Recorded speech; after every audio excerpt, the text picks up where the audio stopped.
Welcome to the green room. Hello. Hello. Hi. We're talking about pet phobias today. And with me are Sue and Marie. Hello. Welcome. Thank you. So let's talk off about what is a phobia. Okay, so phobia, kind of slightly different to being frightened of something. Mm-hmm. So frightened would be more a noise, that scared you, or a situation that's, someone's coming towards you and you feel a bit anxious or something like it. Whereas a phobia tends to often be built up because of perhaps something stressful that's happened, so related to that subject. So, for instance, spiders, it's crawled across their arm and they forever will remember that, and that tends to build up. It can also be kind of related to like an anxious anxiety feeling as well, that even just thinking about it can cause quite sort of heart palpitations and worry about it. So people generally just try to avoid it at all costs, really. So you can get people that are, for example, scared of spiders, and people that have a real phobia of spiders. Yeah. So it's a bit like if we say we're OCD about something. Yeah. Not quite the same as someone that actually has OCD. I don't so know. A phobia, would you say it's the reaction to something is I fairly would, extreme? Yeah, I would say that if you have a real fear of something, that response is natural and it keeps you safe. It's in us. Being scared of things has kept us safe forever. You feel scared, you run away from something, you avoid something. Whereas a phobia, in my mind, is an overreaction to something that perhaps isn't as potentially dangerous, like living in the UK, being scared of spiders. Why should we be scared of spiders? They cannot hurt us. If we were in somewhere like Australia, maybe, then... But they're really hairy and they run really quickly. You don't need to tell me that. God, that is my phobia. And it's an irrational fear. I have no reason to be frightened of them. The age that I've reached, I can more or less now be in a room with them. But if one touches me, I am really going to absolutely freak out. I can't have them touching me. And it's irrational. So it's irrational. It's an involuntary reaction. It's just something inside you. Whereas when you're scared of something, you can temper that. You can kind of use your rational brain to say, I'm scared of this, but it's, a spider's not going to kill me. And a phobia also really can control people's lives. Definitely. There is no point in me ever buying a house that's got a garage. I would never use a garage because I'd never go in it because I know massive spiders live in garages. Yeah, what about garden sheds? Okay. Let's talk about garden sheds. I've got a garden shed. Them. Stuff that can be shoved towards the back gets shoved towards the back, but the lawnmower and my shovels and bird food and bits and pieces that I need, literally, I open the door. I have to be able to reach it. I'm not going in because a spider might fall on me. I think I've got a spider sense. Okay. Right. Yeah. Tell me more. Okay. This has happened to me on several occasions where I've been sitting there and I've got this sudden vibe that I'm about to see a big spider. And no word of lie, a couple of months ago, I was sitting on the bedroom floor and I think I was just waiting for my children to get dressed or whatever. And I just had this sudden, I'm going to see a big spider. And within seconds, a massive house spider walked through from the other room, through the door, right in front of my leg. So he's freaking out right now. Yeah. Okay. And also I saw one again recently, I think it was downstairs, and it just suddenly appeared. But I had that vibe, so I don't know if I'm connected to them. I don't know. See, I got given a great tip for my fear of spiders, and it has helped me. And somebody said, as soon as you see a spider, give it a name. So I do. Okay, so familiarise it. Yes. So you almost turn it into a pet. And I'm an animal lover, or I wouldn't do what I do. Fluffy. So therefore... I will do everything I can to catch it or get someone else to catch it to put it outside. I don't want to die on my watch at all. Yep. However, if one landed on me or if I found one crawling on me, it would be death by spricking or something. That's a step too far. Yeah. No, I see what you mean. I don't like spiders. I'm okay with little ones, but I did have a spider that lived in our bathroom for quite some time in the extractor fan, and I called it Bethany. Oh. And it lived there for 2 choice. to 3 months. Okay. And when it died and I found it on the floor the next day, I was devastated. And I haven't cleaned the cobwebs off. So actually, no, I get what you're saying. I do understand that if it was sad. Talking of devastating, and this is tangenting just a little bit, I had a spider in the bath, and it was probably the size of a 50p piece, but it was horrible weather outside, so I thought, I'm not going to put you out. I'll leave till tomorrow when the weather's going to be nicer. Thoughtful. So then that evening, when I was in the bathroom cleaning my teeth, another spider, across the floor it goes. So I catch him with my glass and a photograph, and I think I'll put you in the bath as well, and then come the morning, you can both go outside. I dropped him in the bath. The big one ran over, bit it and killed it. I felt awful, absolutely awful. So I'm not doing that again. Yeah, I don't think you should stick to mixing dogs, maybe not spiders. Yeah. Okay, so, I mean, we kind of got onto this subject. What are you guys scared of? We know you're scared of spiders, Sue. Have you got any fears, irrational or otherwise, Marie? I have a phobia of ice. Okay. Yeah. I was wondering what was going to come out. No, and because I believe that sometimes when I tell people, they think I'm just coming up with something random, because it is really random. But I'm sure there's a word for that. There is, but we'll I can't find out, Rosie. She's on it. Right this second, though, even just talking to it now, I have. So you can't touch it. You can't drink it. Yeah, what is it about? I do not like. Look, you can even tell in me. I do not like ice cubes in drinks. So neither that clink, clink, clink. Ice lollies. You are scared of ice lollies. Yeah. Summer must be a different time for you. It's very hard. I mean, with the children now, I've found you can actually get homemade lollies, and you can put them in little silicone, little tubes, so I haven't got to touch them. But when you go shopping, that's a really hard thing, because if you need something out of the freezer, and they've got white stuff on the lid, it's just really what, bad. like even the frozen, when you leave your freezer open, so I have to do this kind of awkward, get it out. If I have to open up my freezer drawer, I normally have to use a tea towel, and I kind of do this with my ears so I don't hear the noise. Yeah. Wow. Yeah. Phobias must be taken seriously. Pagophobia. There you go. Pagophobia. Now you've got a name for it. Oh, thank you. I've got some weird phobias here. Yeah. I'm going to read them out. Guess what they are? Omphalophobia. What? Omphalophobia. Omphalophobia. Rosie has Lights this going one. on. I don't know. Actually has this phobia. It's a fear of navels. Oh. A fear of belly buttons. Fear of belly buttons. Is it fluff or? I think it's just everything about it. It's particularly outies. Oh, yeah. But if it's an innie and it has fluff, or just an innie in general, can't handle it. Oh, God. Should I have a look at her own? Oh, wow. That's, no. I've I got like belly button. I've got an easier one for you. Asymmetrophobia. Okay, is a that fear of things that being are the wrong, going off or wonky or something? Not in a pattern or something. A fear of things that are asymmetrical. Oh. So everything has to be symmetrical. That's life controlling. Yeah. That is because that you think about how your clothes. Well, yeah, doesn't that almost fall into a form of OCD? Yeah, it's got to be. Yeah, you have to just very specific. Yeah. Very specific. Genophobia, fear of chins, not to be confused with genophobia, which is a fear of knees or someone kneeling. Oh, my word. We're an interesting species, aren't we? Yeah. But, that's, like you said, the nature of phobias, it's an irrational fear. Yes, it is. So there are all sorts of phobias out there. I don't have a phobia, by the way. Are you sure? She does. I do have she definitely has. ergophobia, which is a fear of doing work. But nice. Also, I've been told. So starting off with small animals, because I guess we kind of know that people are scared of rats' tails. Yes. And people have certain views about small furry animals. Mm-hmm. But do people have real phobias around small pets? Yeah, oh, definitely. What kind of things have you come across? It's mostly the rodent front with regards to rats and mice.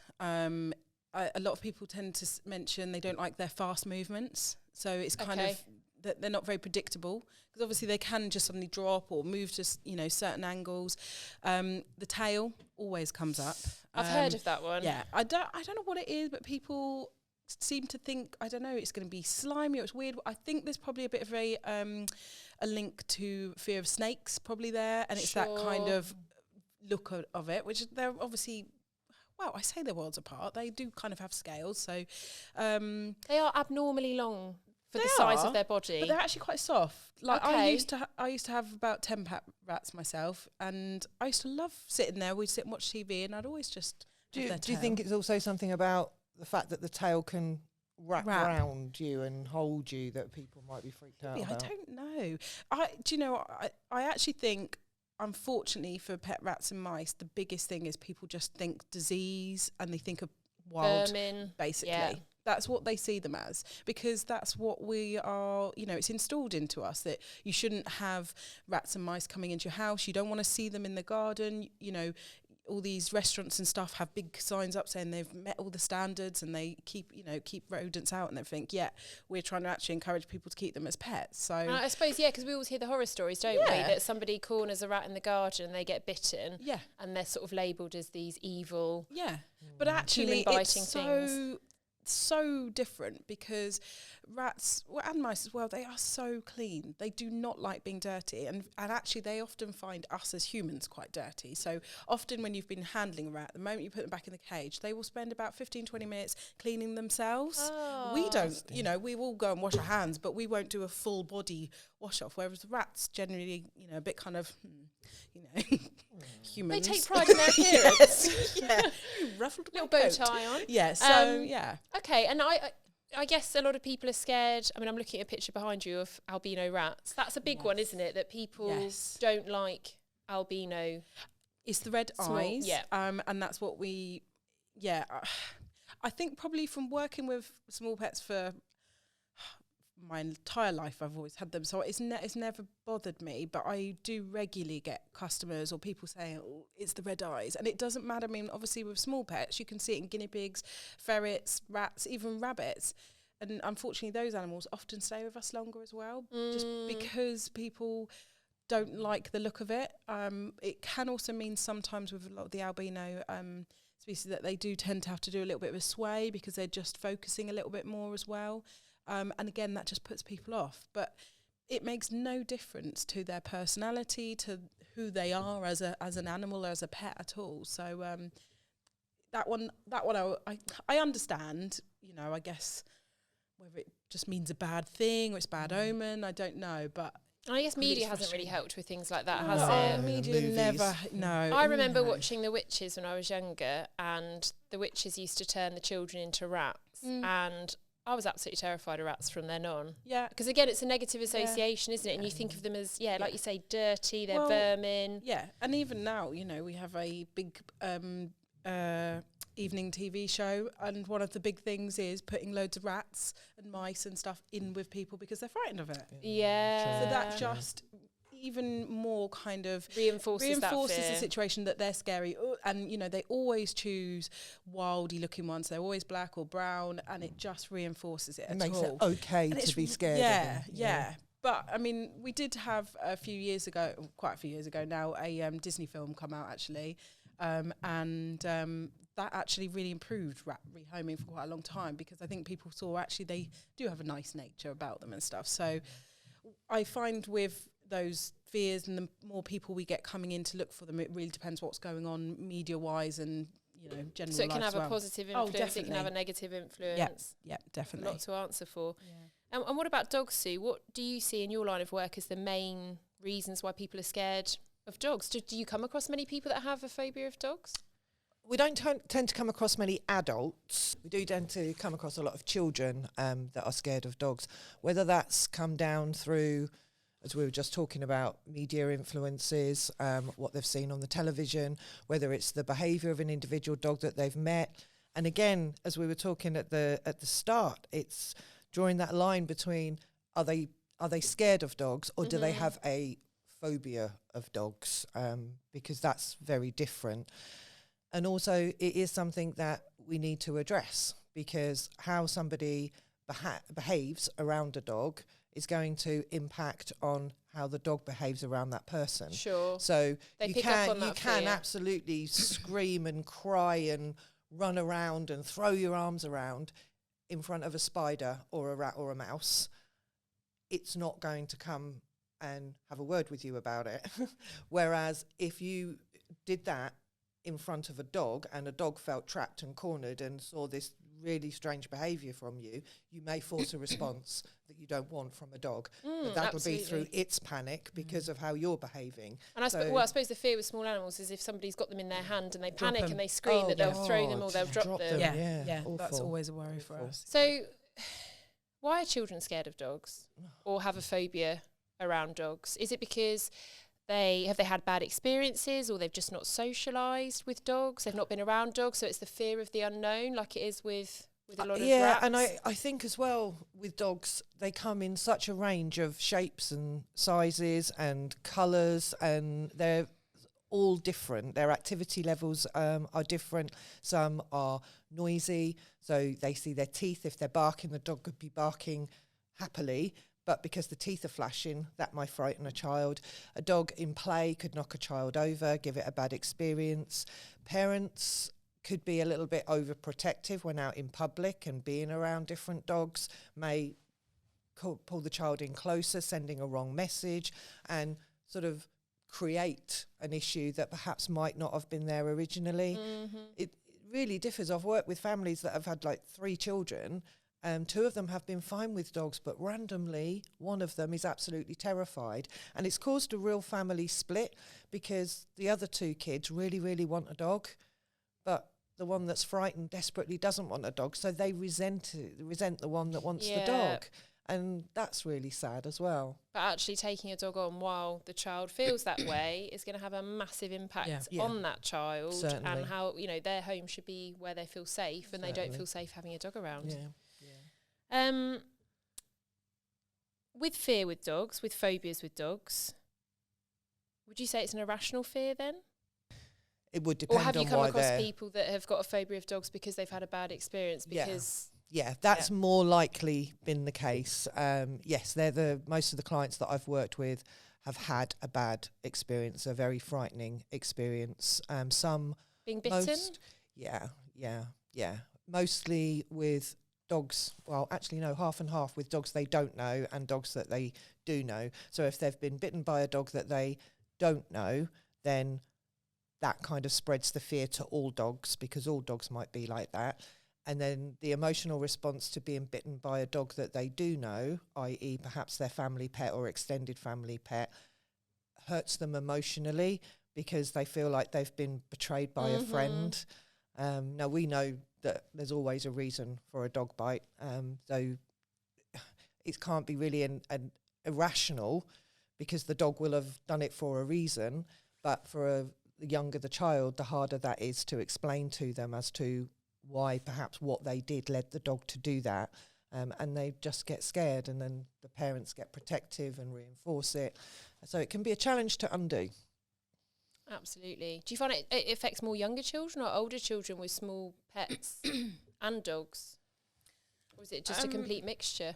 I mean, just from my own personal experience, I'd say my oldest is almost 4. And I think because I've had a dog that previously that you've had to be a bit cautious with, I know that I think I've come across now that behaviour's come across to my children. So my oldest is a bit wary of dogs, but she's never had any bad experience or anything like that. But I do know when we're walking down the street, if someone's coming towards us with a dog, oh, mummy, there's a dog, and walks away. And I can't ever think of a reason for that. So I can only think it's got to be reinforced from a way I've said, always ask to you meet the dog. I don't know, but I think children, are a little bit more interested in the smaller pets because they meet them on the smaller side, they're size-wise. So they're a bit less intimidating for quite sensitive, nervous children. I don't really find you get too many children who are frightened and don't want a small pet. It's actually often the parents. Is it? Yeah, that's what interesting. Because they've been brought up to be scared of that pet. Yeah. Sure. So now they've then reinforced it.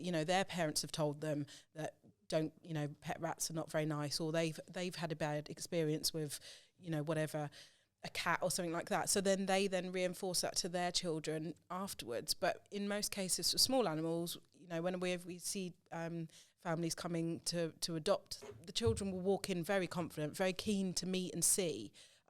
Whereas I don't know, when families have come where a child's a little bit more apprehensive of dog, they are a little bit more reserved. I would say from experience that I would know of more adults that were scared of rats or mice than children, and I know more children that have been scared of dogs than adults. That's interesting. So it's the opposite. Yeah. Through the species. Chicken fear. Yeah. Bird fear. Yeah, bird fear. Do you come across that much? Yeah. Yeah. Yeah. Why? Chickens are quite cute. It's the flapping. Yeah, it's flapping. Oh, okay. If you don't pick them up properly, or if the bird or the chicken gets frightened and you aren't holding the wings correctly, they will start flapping all around things, and it's flapping near the face. Yeah. And it's quite a fast movement, isn't it? It is. So I don't know why I'm doing that. That's not a very good flap. Yeah.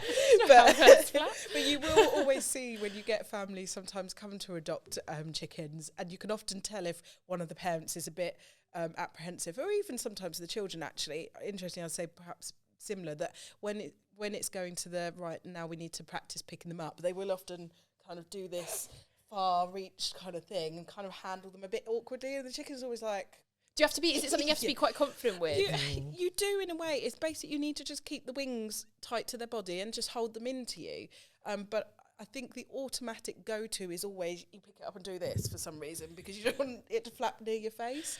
But we've definitely, the flapping definitely seems to be more adults, but the actual picking up, and also chickens are a bit kind of dinosaur approach. When they're walking up near you, if they suddenly see something red on you or something interesting, then they will suddenly move their head around. I've heard this about chickens and turkeys, that if they see something red, they'll so have if you a bit of a peck. Yes, so if you go in there with your painted toenails, you're going to get pecked. Why is that? Not in a mean way. They just think it's something tasty, because that's their prime colour that they can see. So that's their most attractive colour. So they just... So if you cut yourself, don't go near a chicken or a turkey. That's going to hurt. I'm not doing anything to get rid of these fears, am I? But on a human front, blood-wise not so much, but I remember I hand-reared this cockerel, and he always used to go for skin tags. So if he saw a little skin tag, and he also was sitting on a friend of mine, and he was watching him, and he went for his eyeball because it moved suddenly. You're not helping anybody We're not helping listening to this. Dispel these myths about small animals. Yeah, they genuinely are not like that. They don't normally go for the eyeballs. No, actually, no, they don't. They don't really go for humans. It's more actually on a serious note that if there was an injured chicken or something that was bleeding, then there would be a chance that they would actually attack each other. So they don't normally peck humans. No, no. And their peck is not an aggressive peck. No. Their peck is, it's food. It's exciting. Yeah. Yes. Yeah. So it's a nice friendly peck. It is. Don't be afraid of the birds. Please don't be frightened of the chickens. No, honestly, they are nice. And I'd like you to try and dispel this myth. Didn't go so well with the chickens. But the ferrets. Yes. Are they really smelly? And do they bite? That is the traditional. Because a lot of people are scared or have a phobia about ferrets because of these myths. Or they miss? Basically, when they're entire, in particular males, they do smell really bad. So before they've had their... Once they are neutered... off. Yeah, once they're neutered, it really does reduce massively. And if you go to our ferret owners, people don't actually comment on it, but you'll always know if we've got an entire male that's just come in, because they will be really smelly. And then on the biting front, to be honest with you, we home so many ferrets to go as family pets with young children who wanted that first time one, because they actually can be very similar to cats in that they're really affectionate. They bond really deeply with their owners. They'll curl up inside your jumper or on your lap when you're watching TV. They can be absolutely lovely. They also love to play and get very excited. They're very driven by your emotions as well. So they will react how you react. So they really don't get a good deal from the way people think about them, because actually I would happily home more ferrets than we do, I'd encourage more people to come forward with them because they're lovely. And they seem a bit like more suitable for children than, say, rabbits and things, because you can 100%. Handle them a lot more. So and much you can easier. walk them. You can take them on walks. I've seen small animal section taking ferrets on many a walk on their little harnesses. Well, they really do love it. And they're just, if you socialise correctly, you will not get bitten. They are really, really lovely. And we've got some beautiful ones at the moment that, are testament to that. So, it's definitely a phobia. People say, oh, no, I don't like them. They smell, they bite. But actually, when people spend a bit of time with them, they realise that they can make really fabulous family pets. I brought that back round, didn't I? Yeah, we love ferrets. We do. And birds. Especially chickens. Unless I see red. And with dogs, we kind of touched on it before, Sue. So there's if people get bitten by a dog, they can be scared, and if people are under-socialised by a dog, with dogs, sorry, they can be quite worried by them and have a phobia of dogs.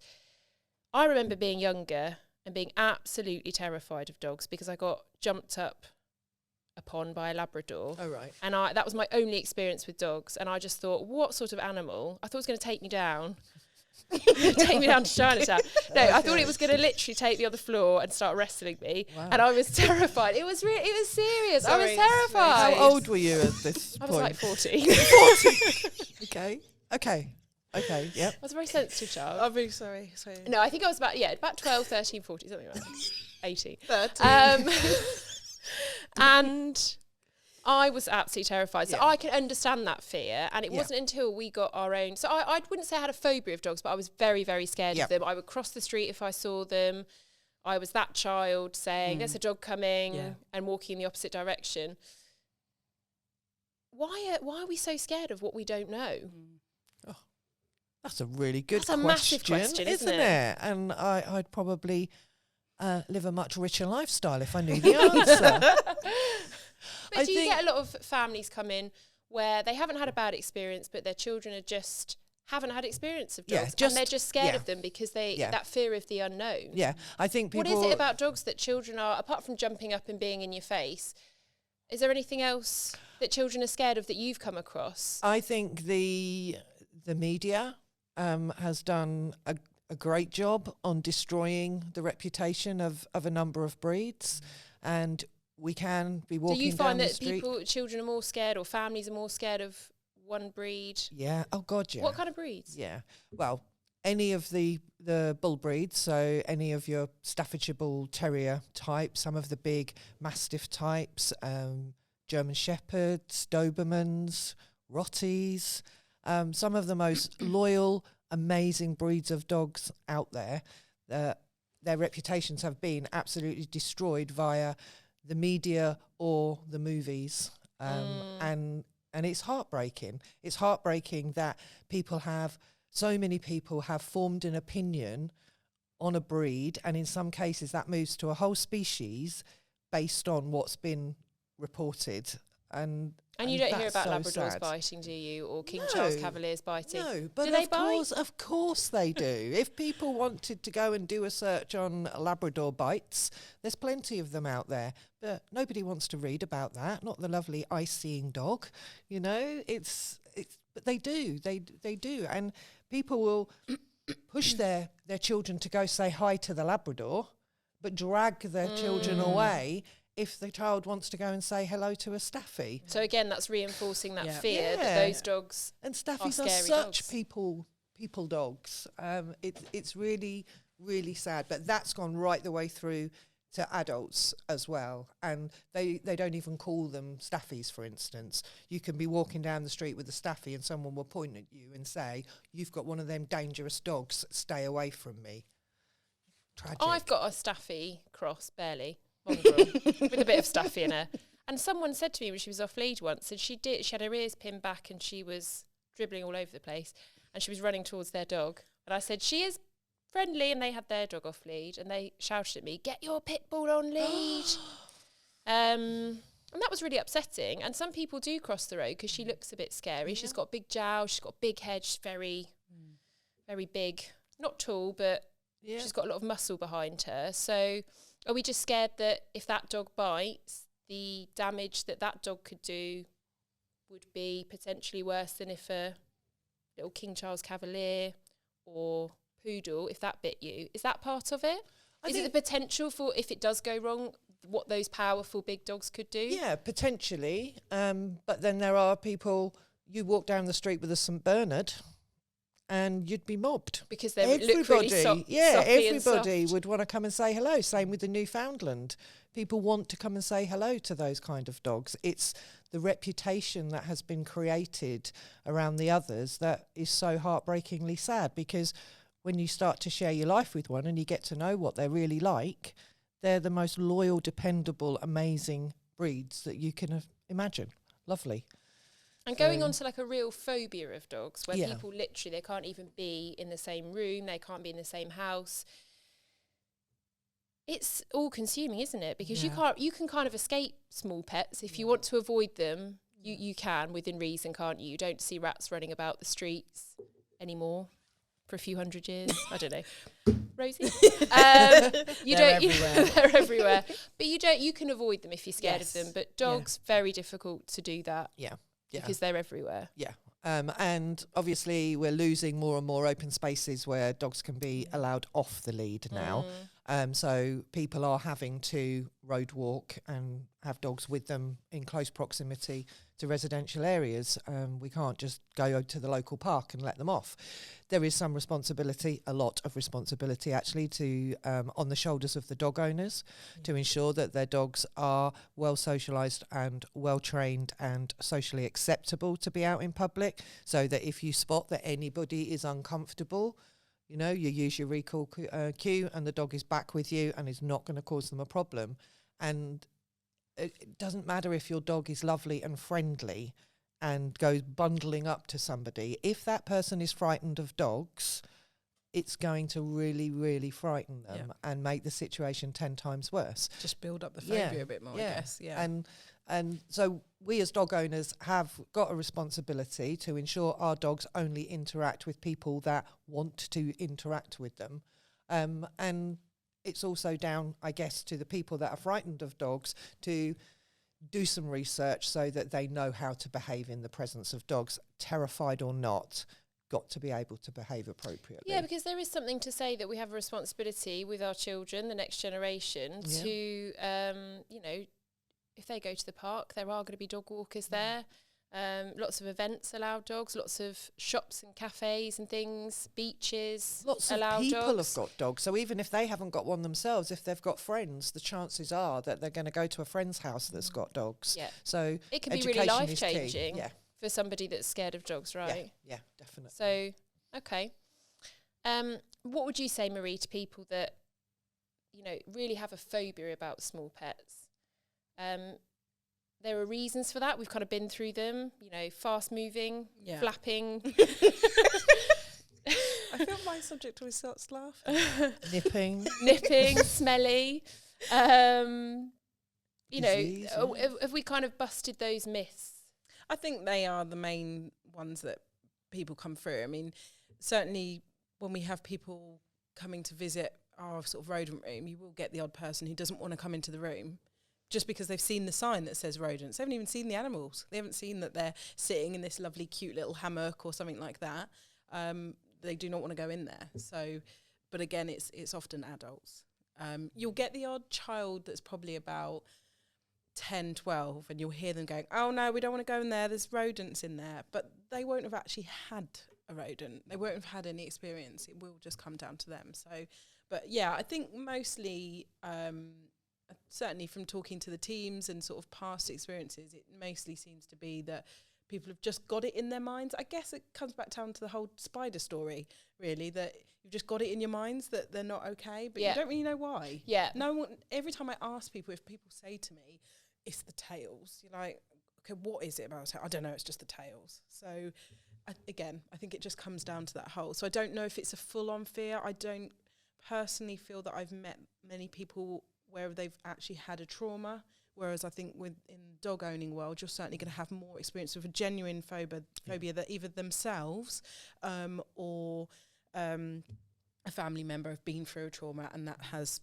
stuck with them. So it's more that people are kind of scared, but they don't know why. Yeah. Rather than a proper phobia with small pets. I'm sure there are people. In fact, one of the phobias I didn't mention, xenophobia, fear of the great mole rat. Oh, I was really hoping you were going to say zebras then. I was like, how do you come into contact with zebras? But mole rats are equally, I mean, you know, how many people come into contact with a mole rat? And the picture that came up on they this... They aren't the most beautiful they're creatures. Not attractive in their own way. Yeah, I actually really like them. Mostly because I really like just odd-looking animals. So they're unique. They're unique, and that's special. A nice way of looking at it. Yeah, and also they're just really interesting. Like they spend their entire life underground. It's amazing, and they're pretty much blind. And yeah, it's amazing. But I don't even know how we got into the subject. I don't know. But isn't it funny how people are not scared of dogs that look a bit funny, like pugs with the googly eyes and the undershot jaws and all the rest of it? But if that, you know, in a small animal. That absolutely would be terrifying. Hideous, yeah. No, we can't look can't at that. Cope with that. Yeah, a dog with, like you said, an ugly dog. Yeah, everybody loves them. Eye missing. Yeah, but yeah, it's true. You could rehome a dog that had an eye missing or had 3 legs a lot quicker, probably, than half of the most beautiful ones you have, because people like that. Okay. Not for Sue, obviously. Well, thank you very much for joining me today. Yeah, it's been a pleasure. It was really interesting. And next time we'll be talking about how we work with families around how to, you know, help overcome or at least sort of partly come to terms with their phobia or fear. And we'll be drawing on lots of experience that you guys have had here. So thank you, Marie. Thank you, Sue. Thank you. And we'll see you for part 2. Okay. Thank you for watching and listening. Bye. Bye-bye.